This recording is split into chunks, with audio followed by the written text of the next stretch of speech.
इस वक्त जो कुछ आप कर रहे हैं 1 मिनट के लिए रुक जाएं और जो बात मैं आपको बताने लगा हूं इसको जरा प्रोसेस करने की कोशिश करें। आपने अक्सर ये देखा होगा कि हम सोशल मीडिया पे जब भी कोई पोस्ट करते हैं, कोई वीडियो डालते हैं, अपनी कोई इमेज डालते हैं, कोई पिक्चर डालते हैं, कुछ भी लिखते हैं, थोड़ी देर के बाद एक बेचैनी होती है अंदर और वो बेचैनी कहती है कि जाकर चेक करो कितने लाइक्स आए, कितने कमेंट्स आए, कितने व्यूज हो गए। ये जो क्रेविंग है ना, we are all craving for validation. लेकिन 1 मिनट के लिए जरा ये सोचें कि अगर यही क्रेविंग आपकी बीमारी बन जाए तब क्या होगा। एक ऐसा इंसान जो नजर आने के लिए, मशहूर होने के लिए इतना डेस्परेट हो जाए कि वो घिनौने से घिनौना काम कर गुजरने को तैयार हो जाए।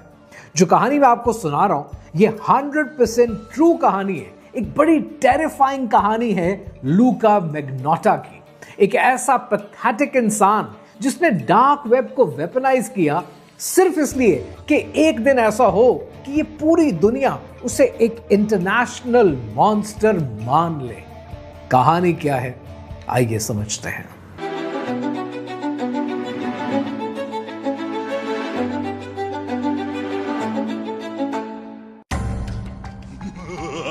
My name is Luca Magnotta.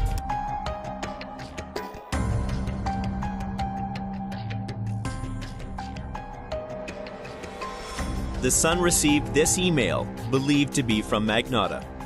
It's fun watching people work so hard gathering all the evidence and then not being able to name me or catch me. You see, I always win. I always hold the trump card, and I will continue to make more movies. Next time you hear from me, it will be in a movie I'm producing that will have some humans in it, not just pussies.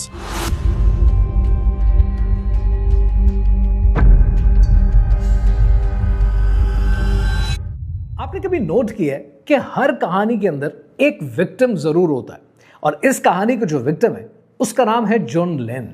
John लेन एक international student है जो अपने मुल्क से उठकर Montreal आता है पढ़ाई करने के लिए, अपना करियर बनाने के लिए। उसके सब जानने वाले कहते हैं कि इंतहाई लविंग, केयरिंग और बड़ा इंटेलिजेंट आदमी है। एक ऐसा इंसान है जिसके सामने उसका पूरा future, a very bright future is awaiting. और उस फ्यूचर को, उस मुस्तकबिल को एक इंसान तबाह बर्बाद करके रख देता है सिर्फ अपनी ईवल इंटेंशंस की वजह से।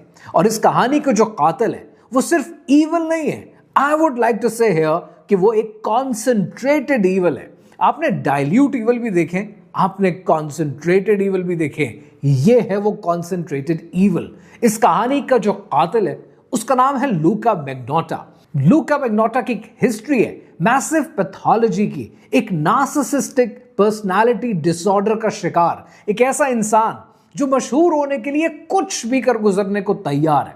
इसने अपनी जिंदगी में मॉडलिंग को ट्राई किया ताकि मॉडलिंग करूंगा, लोग पहचानेंगे, मेरी तस्वीरें छपेंगी, लोग कहेंगे अरे वाह कितना अच्छा मॉडल है। लेकिन मॉडलिंग के करियर में फेल हो गया।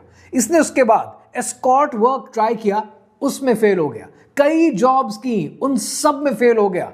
यहां तक कि इसने अपना मजाक उड़ाना शुरू कर दिया और यह कहना शुरू कर दिया कि मैं तो सेलिब्रिटीज के साथ डेट करता हूं, जो कि झूठ था, और अपने फेक अकाउंट्स बनाने शुरू कर दिए। इसकी बीमारी क्या थी?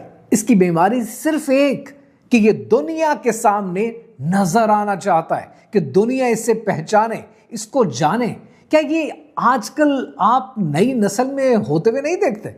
हर कोई मशहूर होना चाहता है, हर कोई सामने आना चाहता है। हमने तो फ्रेज बना रखा है ना कि जो दिखता है वो बिकता है।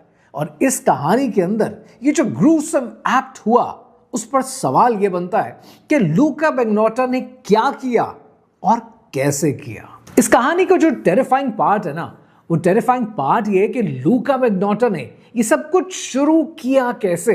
एक इंसान जो मशहूर होना चाहता है, एक इंसान जो नार्सिसिस्ट है और वो नार्सिसिस्ट होकर सिक एक्ट परफॉर्म करना चाहता है। उसने ट्राई आउट किया डार्क वेब पे। वो ये देखना चाहता था कि मैं क्या डालूं कि लोग रिएक्शन दें, लोग कमेंट करें, लोग उस चीज़ को सराहें। तो इसलिए उसने आम प्लेटफॉर्म्स चूज नहीं किए, उसने डार्क वेब पे ये सब वीडियोस डालनी शुरू की।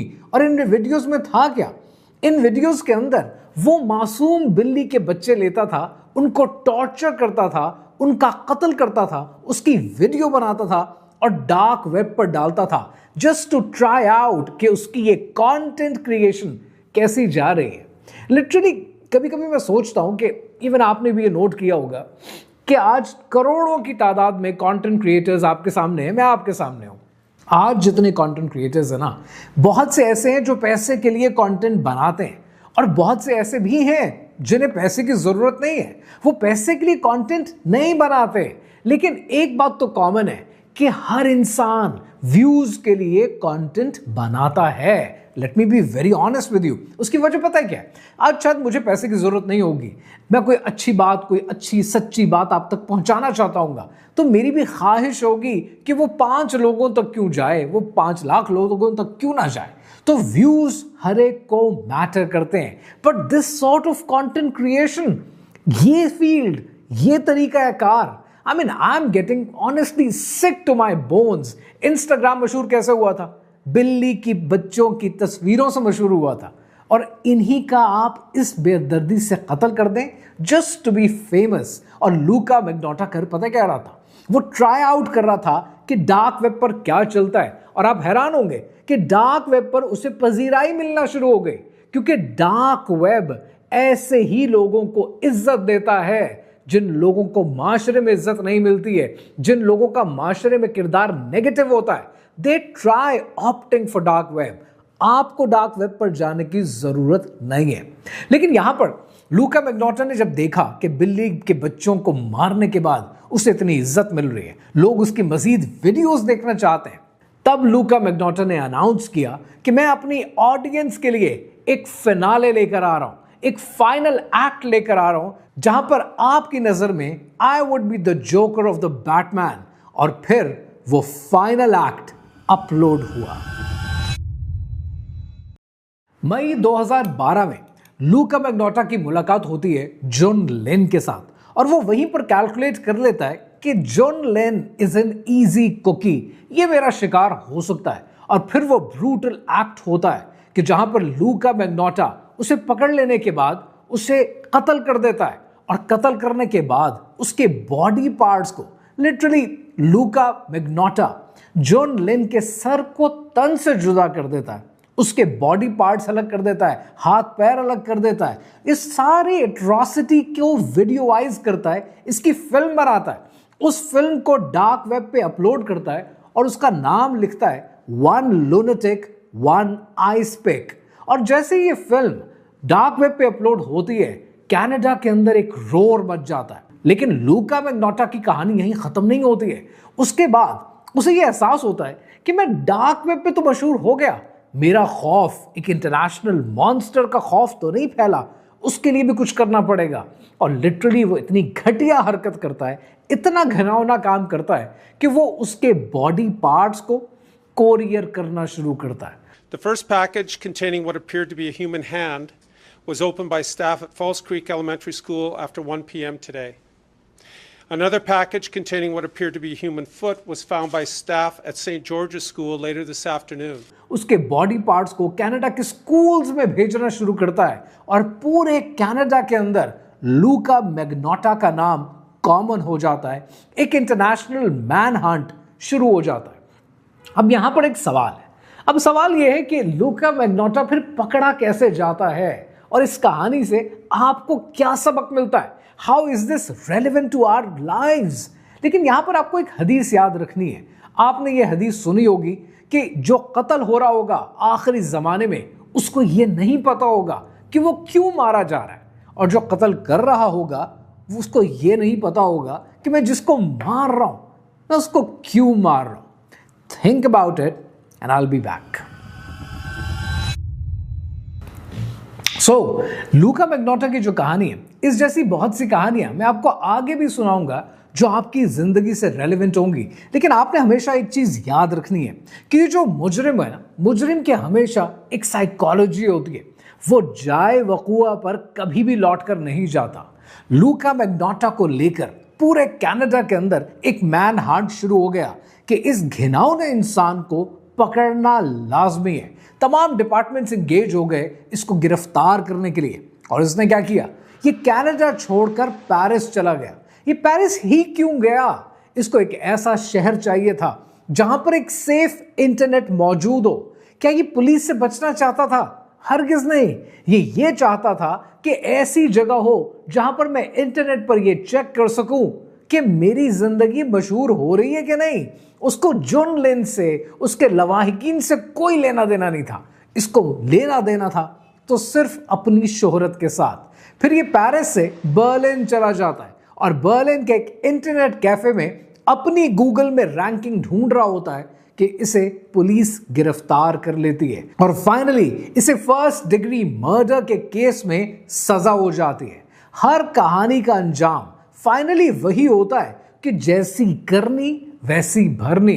लेकिन इस कहानी से चंद सबक हैं जो आपकी और मेरी जिंदगी से इंतहाई रेलेवेंट हैं। ये जो नई नस्ल परवान चढ़ रही है, they are born with technology in their hand. शायद अपनी लाइक्स डिसलाइक्स से, कमेंट से, व्यूज से आपको फर्क नहीं पड़ता होगा, लेकिन आने वाली नस्लों का क्या? They are born with it. ये तो इस वैलिडेशन के बगैर जिंदा नहीं रह सकते। लिहाजा आपने पहली चीज जो अपने फ्रेंड्स एंड फैमिली के सर्कल में इनकलकेट करनी है, लोगों को बतानी है कि इन वैलिडेशन में ना रहें। द मोमेंट आपको ये लगे कि इस वैलिडेशन के बगैर आपको गुजारा नहीं है, हर 10 मिनट के बाद आपको फोन उठाना पड़ रहा हो, तो समझ लें कि ये इन्फेक्शन आपके अंदर फैल रही है। इससे बचना है। दूसरा लेसन जो आपने इस वीडियो से सीखना है वो आपने ये सीखना है कि ये जो डार्क वेब है ये साइकोटिक लोगों के लिए, नार्सिसिस्ट लोगों के लिए, जो नाइलिज्म का शिकार है, ये इनकी आमाजगाह है। ये आपके लिए नहीं है। आपने अपने बच्चों को, अपने फ्रेंड्स एंड फैमिली को इससे सेफ रखना है, क्योंकि आपकी पहचान उन लोगों से होनी है जो आपके जानने वाले, पहचानने वाले आपके इर्द गिर्द हैं। इनको तो बचा कर रखें। अगर यही आपकी जिंदगी से जाया हो गए तो आपका बहुत बड़ा नुकसान हो जाएगा। और तीसरी और सबसे जरूरी बात जो आपने इस वीडियो से सीखनी है वो ये कि दुनिया का सबसे गंदा नशा पता है क्या है? दुनिया की सबसे गंदी एडिक्शन वैलिडेशन है। और ये वैलिडेशन सिर्फ सोशल मीडिया की हद तक नहीं है। हम नए कपड़े खरीदते हैं दुनिया को दिखाने के लिए, नए जूते खरीदते हैं, गाड़ी खरीदते हैं, घर को सजाते हैं दुनिया को दिखाने के लिए। मैं हरगिज ये नहीं कह रहा कि ये काम नहीं करने हैं। अगर दिल करता है, आपका दिल करता है नए कपड़े खरीदने को, खरीदें, घर खरीदें, गाड़ी खरीदें, दिखाने के लिए नहीं, वैलिडेशन के लिए नहीं, आपको जो पसंद है उसके लिए। ये वो नशा है जहां पर हम स्ट्रेंजर्स से, जो आपकी जिंदगी में आधे आपसे जलते हैं और आधे आपकी जिंदगी को देखकर खुश होते हैं कि आप उस मकाम तक अभी तक नहीं पहुंचे जहां पर वो खड़े हुए हैं, ऐसे लोगों को दिखाने के लिए आप अपनी जिंदगी क्यों जाया करते हैं? जिंदगी स्ट्रेंजर्स की वैलिडेशन पे नहीं चलती है। ये चलती है मकसद हयात पे, ये चलती है आपके माशरे से, आपकी कम्युनिटी से, ये चलती है आपके ईमान से। अगर इन चीजों को जिंदगी में मजबूत बनाएंगे, आपकी जिंदगी खूबसूरत होगी। अब आपने क्या करना है?